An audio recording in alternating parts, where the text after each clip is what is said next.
Судските курири го бараат, затворската управа го чека, а од екс-премиерот нема ни трага ни глас.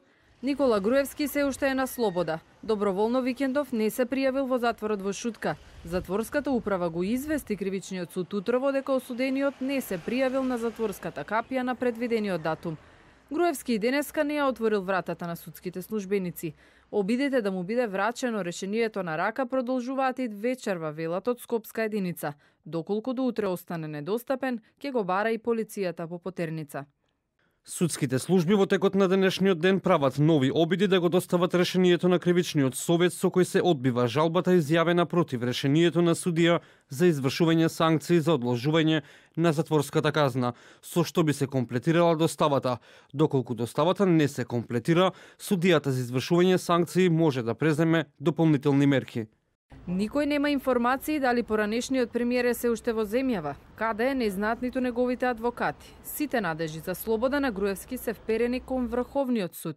Денеска адвокатите поднесоа барање за одложување на казната, се додека Врховниот суд не се изјасни. Паралелно бараат од судиката Добрила Кацарска да ја одложи казната поради извештајот дека Груевски бил дискриминиран во судскиот процес Тенк.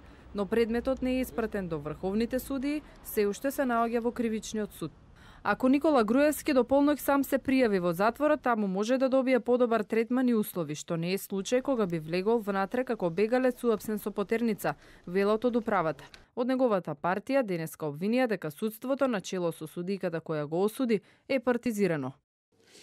Во Република Македонија не постои судство, ниту правен систем, постои кацарска џубок за исполнување на нарачаните желби и пресуди на единствениот во Европа криминоген, однароден, аболициран, помилуван премиер Зоран Заев за организирање на политички прогон. Следното рочиште на кое треба да се појави Груевски е в среда за случајот Титаник. Обвинет е уште во 3 судски процеси. Во мај премиерот беше осуден на 2 години затвор поради незаконито влијание за набавката на луксузниот Мерцедес.